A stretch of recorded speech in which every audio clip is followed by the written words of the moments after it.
నమస్కారం మిత్రులారా, devotional thunder channel కి మీ అందరికీ స్వాగతం. ఈ రోజు మీకు చెప్పబోయే కథ మీ మనసును కదిలించేది, మీ ఆత్మను మార్చేది. ఒక్క చూపుతో సృష్టిని నాశనం చేయగల శక్తి ఏమిటో తెలుసా? ఒక్క క్షణంలో ప్రేమ దేవుడిని బూడిదగా మార్చిన అగ్నిజ్వాల ఏమిటో తెలుసా? శివుని మూడవ కన్ను. ఈ కన్ను ఎందుకు ఎప్పుడూ మూసి ఉంటుంది? తెరిచితే విశ్వానికి ఏమవుతుంది? మన్మథుడు, ప్రేమ దేవుడు, కామదేవుడు ఎలా బూడిదైపోయాడు? ఈ కథలో మీరు తెలుసుకోబోతున్నది కేవలం పురాణం మాత్రమే కాదు, ఇది మన జీవితానికి సంబంధించిన ఆధ్యాత్మిక సత్యం. మీ జ్ఞాన నేత్రాన్ని తెరవడానికి సిద్ధంగా ఉండండి. ఈ వీడియో చివరి వరకు చూడండి, మీ జీవితం మారిపోతుంది.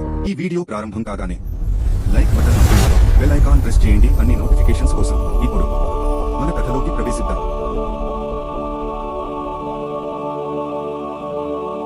మన్మథుడు అంటే ఎవరో మీకు తెలుసా?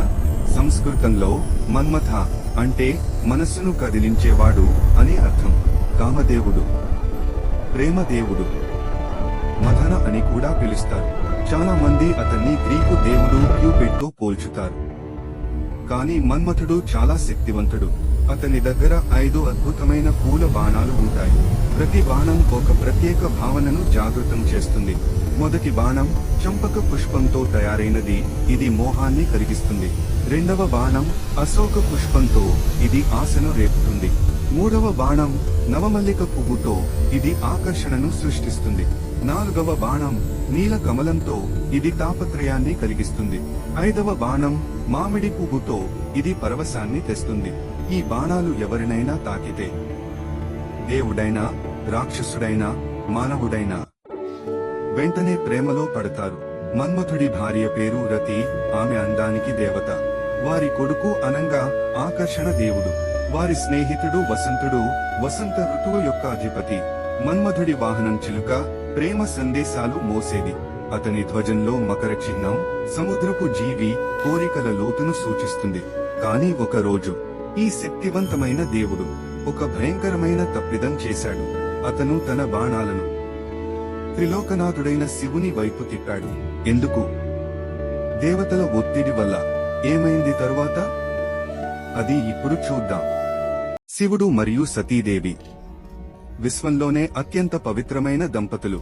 సతీదేవి దక్ష ప్రజాపతి కూతురు. కానీ దక్షుడు శివుణ్ణి గౌరవించేవాడు కాదు. ఒక రోజు దక్షుడు గొప్ప యజ్ఞం చేశాడు. అన్ని దేవతలను ఆహ్వానించాడు. కానీ తన అల్లుడైన శివుణ్ణి మరియు తన కూతురు సతిని ఉద్దేశపూర్వకంగా ఆహ్వానించలేదు. సతీదేవికి ఆ సమాచారం తెలిసింది. ఆమె శివుడితో అన్నది, నేను నా తండ్రి ఇంటికి వెళ్తాను. శివుడు హెచ్చరించాడు, మిమ్ములను ఆహ్వానించలేదు సతీ. అక్కడ మీకు అవమానం జరుగుతుంది. కానీ సతీదేవి వెళ్ళింది కుమార్తె మనసుతో. అక్కడ దక్షుడు శివుణ్ణి చాలా చెడ్డ మాటలతో అవమానించాడు. శ్మశానవాసి, పిచ్చివాడు, మూఢుడు అని శివుణ్ణి తిట్టాడు. సతీదేవి తట్టుకోలేకపోయింది. ఆమె తన తండ్రితో అన్నది, నేను మీ కూతురుగా జన్మించినందుకు సిగ్గుపడుతున్నాను. మరియు ఆమె యోగాగ్నిలో తనను తాను త్యాగం చేసుకుంది. శివుడికి ఆ వార్త చేరింది. అతని దుఃఖానికి హద్దులేదు. అతను సతీదేవి శరీరాన్ని భుజాలపై మోసుకుని త్రిలోకాల్లో తిరిగాడు. అతని తాండవం భూమిని వణికించింది. విశ్వం నాశనం అయ్యే ప్రమాదం వచ్చింది. విష్ణువు తన సుదర్శన చక్రంతో సతీదేవి శరీరాన్ని ఖండాలుగా చేశాడు. ఆ శరీర భాగాలు భూమి మీద 71 చోట్ల పడ్డాయి. అవి శక్తిపీఠాలు అయ్యాయి. శివుడు విచారంలో మునిగాడు. కైలాసం చేరుకుని ధ్యానంలో కూర్చున్నాడు. నేను ఎప్పటికీ ఈ సంసారం మానుకుంటాను అని ప్రతిజ్ఞ చేసుకున్నాడు. లక్షల సంవత్సరాలు గడిచాయి. శివుడు కదలలేదు, కళ్ళు తెరవలేదు, ఆహారం తీసుకోలేదు. అతని శరీరం మీద మంచు పోగులు పేరుకుపోయాయి. జంతువులు, పక్షులు కూడా అతన్ని భంగం చేయలేదు. త్రిలోకాలు ఆందోళనలో మునిగాయి. శివుడు లేకుండా సృష్టి ఎలా సాగుతుంది అని దేవతలు భయపడ్డారు. శివుడు తపస్సులో ఉన్న సమయంలో త్రిలోకాల్లో ఒక భయంకరమైన సమస్య తలెత్తింది. తారకాసురుడు అనే రాక్షసుడు బ్రహ్మ దగ్గర తీవ్రమైన తపస్సు చేశాడు. బ్రహ్మ ప్రత్యక్షమై అడిగాడు, ఏమి వరం కావాలి? తారకాసురుడు తెలివిగా అడిగాడు, నాకు మరణం లేకుండా ఉండే వరం కావాలి. బ్రహ్మ అన్నాడు, అది అసాధ్యం. ప్రతి జీవికి మరణం తప్పదు. తారకాసురుడు అన్నాడు, అయితే ఇలా ఇవ్వండి, శివుని కొడుకు చేతిలో మాత్రమే నాకు మరణం రావాలి. అతను తెలివిగా ఆలోచించాడు. శివుడు సతీదేవి మరణం తర్వాత సంసారం మానుకున్నాడు. అతనికి మళ్లీ పెళ్లి అవ్వదు, పిల్లలు ఉండరు. అంటే నేను అమరుడిని? బ్రహ్మ ఆ వరం ఇచ్చాడు. తారకాసురుడు భయంకరంగా మారాడు. అతను స్వర్గం మీద దండయాత్ర చేశాడు. ఇంద్రుణ్ణి ఓడించాడు. దేవతలను బానిసలుగా చేశాడు. దేవతలు బ్రహ్మ దగ్గరికి పరుగెత్తుకుని వెళ్లారు. ఇంద్రుడు విన్నవించుకున్నాడు, ప్రభూ, తారకాసురుడు మా అందరినీ హింసిస్తున్నాడు. మేమేం చేయాలి? బ్రహ్మ అన్నాడు, శివుణ్ణి మళ్లీ సంసార జీవితంలోకి తీసుకురావాలి. వినువు చెప్పాడు. సతీదేవి హిమవంతుని ఇంట పార్వతిగా జన్మించింది. ఆమె శివుణ్ణి వివాహం చేసుకోవాలి. వారి కొడుకు కార్తికేయుడు తారకాసురుణ్ణి చంపుతాడు. కాని ఇంద్రుడు ప్రశ్న అడిగాడు. శివుడు ధ్యానం నుంచి లేవడం లేదు. పార్వతి ఎన్ని రోజులు తపస్సు చేసినా అతను కళ్ళు తెరవడం లేదు. ఆయనను ధ్యానం నుంచి ఎలా లేపాలి? బ్రహ్మ, విష్ణువు, ఇంద్రుడు అందరూ ఆలోచించారు. చివరికి వారంతా ఒకే పేరు చెప్పారు, మన్మథుడు. కామదేవుడు మాత్రమే ఈ పని చేయగలడు. దేవతలు మన్మథుడిని పిలిపించారు. ఇంద్రుడు ఆదేశించాడు, మన్మథ, నువ్వు కైలాసానికి వెళ్లి శివుణ్ణి ధ్యానం నుంచి లేపాలి. మన్మథుడు భయంతో వణికాడు. ప్రభూ, శివుడు త్రిలోకనాథుడు, మహాయోగి. అతనిని కలవరపెట్టడం అది ఆత్మహత్య. విష్ణువు ఓదార్చాడు, మన్మథ, ఇది త్రిలోకాల రక్షణ కోసం. నువ్వు చేయకపోతే అందరం తారకాసురుడి బానిసలుగా మారతాం. బ్రహ్మ చెప్పాడు, భయపడకు, నీ పని నువ్వు చెయ్యి. శివుడు పార్వతి వైపు ఒక్కసారి చూస్తే చాలు. తరువాత ప్రకృతి తన పని చేస్తుంది. మన్మథుడికి వేరే దారి లేదు. అతను తన స్నేహితుడు వసంతుడిని తీసుకున్నాడు. వారిద్దరూ కైలాసానికి బయలుదేరారు. దారిలో మన్మథుడు అన్నాడు, వసంత, నీ శక్తి చూపించు. వసంతుడు తన చేతులు చాచాడు. అద్భుతం జరిగింది. కైలాసం చుట్టూ మార్పు మొదలైంది. మంచు కరుగుతోంది. గడ్డకట్టిన నదులు ప్రవహిస్తున్నాయి. చెట్లలో మొగ్గలు వచ్చాయి. పువ్వులు వికసించాయి. రోజాలు, మల్లెలు, జాజులు, చంపకాలు, నవమల్లికలు, వందల రకాల పువ్వులు వికసించాయి. కోయిలలు పాడుతున్నాయి. తేనెటీగలు సందడి చేస్తున్నాయి. సీతాకోక చిలుకలు ఎగురుతున్నాయి. గాలిలో పూల సువాసన నిండిపోయింది. వాతావరణం మాయాజాలంగా మారింది. ఆ సమయంలోనే పార్వతి కూడా అక్కడికి వచ్చింది. పార్వతి సతీదేవి యొక్క పునర్జన్మ. హిమవంతుడు మరియు మేనక కూతురు. ఆమె చిన్నప్పటి నుండే శివుణ్ణి ప్రేమించింది. ఆమె తన తల్లిదండ్రులతో అన్నది, నేను శివుణ్ణి మాత్రమే పెళ్లి చేసుకుంటాను. ఆమె తపస్సు మొదలుపెట్టింది. భక్తులతో శివుణ్ణి పూజిస్తోంది. కానీ శివుడు కదలడం లేదు. మన్మథుడు చూస్తున్నాడు. ఇది సరైన సమయం. అతను తన సుగంధ ధనుస్సు తీశాడు. ఇది చెరకుతో తయారైనది. తేనె తీగలతో బిగించబడింది. అతను మోహనాస్త్రం అనే పూల బాణం ఎంచుకున్నాడు. నెమ్మదిగా శివుని వైపు గురి తీశాడు. అతని చేతులు వణుకుతున్నాయి. అతని హృదయం గట్టిగా కొట్టుకుంటోంది. వసంతుడు గుసగుసగా అన్నాడు, మన్మథ, ఆలోచించు. కాని మన్మథుడు బాణం వదిలేశాడు. ఆ పూల బాణం దివ్య శక్తితో శివుని వైపు దూసుకెళ్ళింది. మోహనాస్త్రం శివుని హృదయాన్ని తాకింది. ఒక్క క్షణం అద్భుతం జరిగింది. లక్షల సంవత్సరాల తర్వాత శివుడి కనురెప్పలు కదిలాయి. అతని కళ్ళు నెమ్మదిగా తెరుచుకున్నాయి. శివుడు చుట్టూ చూశాడు. వసంత ఋతువు, పువ్వులు, పరిమళాలు, పక్షుల కూత మరియు పార్వతి. ఆమె అందం దివ్యమైనది. ఆమె భక్తి నిస్వార్థమైనది. ఆమె కళ్లల్లో స్వచ్ఛమైన ప్రేమ. ఒక్క క్షణం శివుడు స్తంభించిపోయాడు. మన్మథుడి బాణం పనిచేస్తోంది. కాని వెంటనే శివుడికి అర్థమైంది, ఇది మాయ. ఎవరో నా తపస్సుకు భంగం కలిగించారు. అతని కళ్ళు చుట్టూ వెతికాయి. అతను చూశాడు మన్మథుణ్ణి, చెట్టు వెనుక దాక్కున్నవాణ్ణి. శివుడి కోపం అదుపు తప్పింది. ఎవడు నా ధ్యానాన్ని భంగం చేశాడు?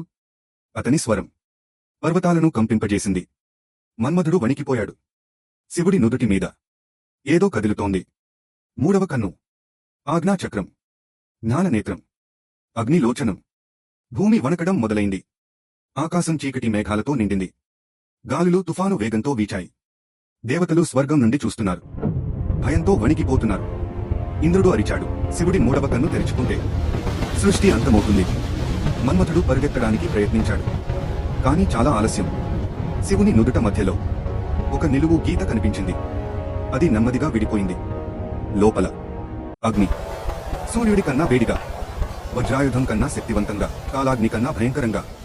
మూడవ కన్ను పూర్తిగా తెరుచుకుంది. ఆ క్షణం దివ్యమైన అగ్ని జ్వాల బయటికి వచ్చింది. ఎత్తైన, తెల్లని, బంగారు రంగు, నీలం, అన్ని రంగులు కలిసిన అగ్ని. విశ్వశక్తి, ప్రళయకాలాగ్ని, జ్ఞానజ్యోతి. ఆ అగ్ని కిరణం మన్మథుడి వైపు దూసుకెళ్ళింది. దాని వేడికి చుట్టూ ఉన్న చెట్లు కాలిపోయాయి. రాళ్ళు తగ్గిపోయాయి. గాలిలోనే నీరు బాష్పమైపోయింది. మన్మథుడు తన చేతులు ఎత్తి రక్షించుకోవడానికి ప్రయత్నించాడు. కాని ఆ అగ్ని ఆపలేము. అది మన్మథుణ్ణి చుట్టుముట్టింది. ఒక్క క్షణంలో విశ్వంలోనే అత్యంత అందమైన దేవుడు, ప్రేమకు అధిపతి, పుష్ప బాణాల యజమాని బూడిద కుప్పగా మారిపోయాడు. మన్మథుడు అదృశ్యుడయ్యాడు. కేవలం బూడిద మాత్రమే మిగిలింది. గాలిలో ఎగిరిపోతూ మన్మథుడి భార్య రతి అక్కడే ఉంది చూస్తూ. ఆమె కళ్ళెదుట తన భర్త బూడిదైపోయాడు. రతి గట్టిగా అరిచింది, అయ్యో మన్మథ, నా ప్రాణనాథ.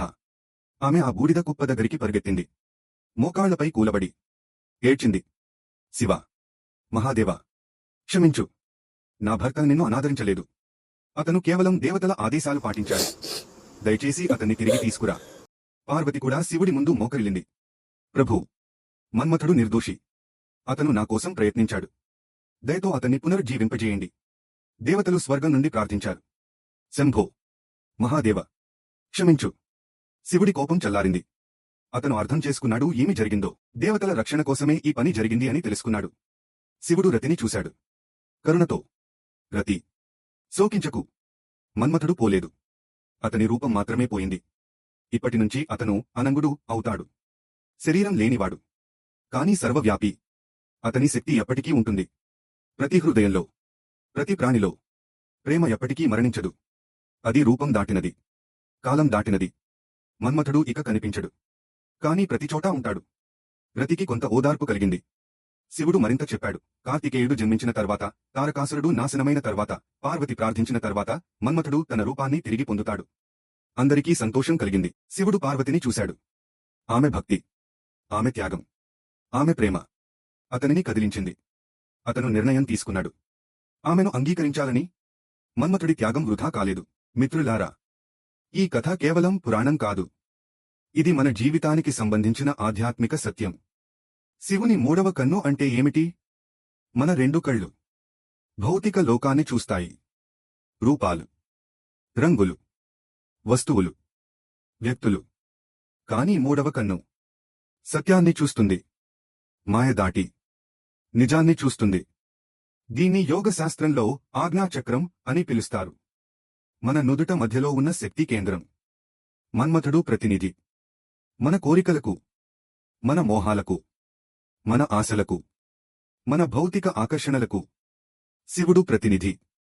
మన ఆత్మశక్తికి, మన అంతర్జ్ఞానానికి, మన ఆధ్యాత్మికతకు. కోరికలు మనల్ని మాయలో ఉంచుతాయి. అవి అవసరం, కాని అవే అన్నీ కాదు. జ్ఞానం మనల్ని మాయ నుంచి విడిపిస్తుంది, సత్యాన్ని చూపిస్తుంది. మూడవ కన్ను తెరుచుకుంటే అజ్ఞానం కాలిపోతుంది, భ్రమలు నాశనమవుతాయి, సత్యం ప్రకాశిస్తుంది, విముక్తి లభిస్తుంది. కాని ఈ శక్తి ప్రమాదకరం కూడా. సరైన సమయం లేకుండా, సిద్ధత లేకుండా తెరిస్తే నాశనం. అందుకే శివుడు దీన్ని మూసి ఉంచుతాడు. సరైన సమయం వచ్చేవరకు మీరు కూడా మీ అంతర్జ్ఞానాన్ని మేల్కొల్పవచ్చు.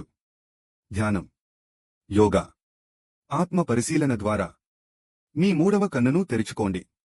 ఆధ్యాత్మికంగా జీవితం యొక్క నిజమైన అర్థం చూడండి. శివుడు తన మూడవ కన్నును తెరిచిన ఇతర సందర్భాలు కూడా ఉన్నాయి. త్రిపుర సంహారం. 3 రాక్షస సోదరులు త్రిపురాసురులు. వారు ఆకాశంలో 3 అజేయ నగరాలు నిర్మించారు. బంగారు నగరం, వెండి నగరం, ఇనుప నగరం. ఈ నగరాలు చాలా శక్తివంతమైనవి. దేవతలు వాటిని నాశనం చేయలేకపోయారు. శివుడు వచ్చాడు. అతను ఒక్క బాణంతో 3 నగరాలను వరుసలో పేర్చాడు. మరియు తన మూడవ కన్నును తెరిచాడు. ఒక్క క్షణంలో 3 నగరాలు బూడిదయ్యాయి. అంధకాసురుడు, చీకటి రాక్షసుడు అంధకాసురుడు. అతనికి అమరత్వ వరం ఉంది. నేల తాకితే మళ్లీ లేస్తాడు. శివుడు అతనిని త్రిశూలం మీద పైకి ఎత్తుకున్నాడు, నేలకు తగలకుండా. మరియు మూడవ కన్ను అగ్నితో కాల్చివేశాడు. దక్ష యజ్ఞ ధ్వంసం. సతీదేవిని అవమానించిన దక్షుడి యజ్ఞానికి శివుడు వీరభద్రుడిగా వచ్చాడు. అతను మూడవ కన్ను తెరిచాడు. దక్షుడి యజ్ఞం పూర్తిగా నాశనమైంది. ప్రళయకాలం. యుగం అంతం వచ్చినప్పుడు శివుడు తాండవం చేస్తాడు. రుద్ర తాండవం, సంహార నృత్యం. అప్పుడు అతని మూడవ కన్ను తెరుచుకుంటుంది. సృష్టి అంతా అగ్నిలో కరిగిపోతుంది. కాని ఇది వినాశనం మాత్రమే కాదు. పాత సృష్టి పోవాలి, కొత్త సృష్టి రావాలి. శివుడు సంహారకర్త కూడా, సృష్టికర్త కూడా. మూడవ కన్ను అంతిమ సత్యం. నాశనం చేసి మళ్లీ సృష్టిస్తుంది. ఇదే శివుని మూడవ కన్ను యొక్క పరమరహస్యం. మిత్రులారా, శివుని మూడవ కన్ను కథ మీకు నచ్చిందా? ఈ కథ మనకు నేర్పే పాఠాలు. మొదటిది, కోరికలు సహజమైనవి. కానీ వాటిని మనం నియంత్రించాలి. రెండవది, జ్ఞానం మన అత్యున్నత శక్తి. దాన్ని మేల్కొల్పాలి. మూడవది, నాశనం తరువాత సృష్టి. ఇది ప్రకృతి నియమం. నాలుగవది, ఆధ్యాత్మిక శక్తిని వినియోగించాలి. దుర్వినియోగించకూడదు. మీరు ఈ కథ నుండి ఏ పాఠ నేర్చుకున్నారు? కామెంట్స్లో తప్పకుండా చెప్పండి. ఈ వీడియో మీకు నచ్చితే లైక్ బటన్ నొక్కండి. మీ స్నేహితులతో షేర్ చేయండి. మరియు ఇంకా ఇలాంటి అద్భుత కథల కోసం సబ్స్క్రైబ్ చేయండి. బెల్ ఐకాన్ ప్రెస్ చేయండి. మరియు ఇప్పుడు తదుపరి వీడియో ప్రకటన. మీరు తెలుసుకోబోతున్నది, శివుడు విషం ఎందుకు తాగాడు? సముద్ర మథనం. దేవతలు మరియు రాక్షసులు కలిసి సముద్రాన్ని చిలికారు అమృతం కోసం. కాని సముద్రం లోపల నుండి భయంకరమైన హాలాహల విషం బయటికి వచ్చింది. ఆ విషం చాలా శక్తివంతమైనది. త్రిలోకాలను నాశనం చేయగలది. దేవతలు భయపడ్డారు. రాక్షసులు పారిపోయారు. అప్పుడు శివుడు ఒక్కడే ధైర్యంగా ముందుకు వచ్చాడు. ఆ విషాన్ని తాగాడు. అతని గొంతు నీలం రంగులోకి మారిపోయింది. అతను నీలకంఠుడు అయ్యాడు. ఎందుకు శివుడు ఆ విషం తాగాడు? అతను చావలేదెందుకు? పార్వతి ఆ సమయంలో ఏం చేసింది? సముద్ర మథనంలో ఇంకా ఏమి బయటికి వచ్చింది? ఈ అద్భుత కథ మీకోసం. త్వరలోనే. గుర్తు పెట్టుకోండి, సబ్స్క్రైబ్ చేయండి. బెల్ ఐకాన్ ప్రెస్ చేయండి.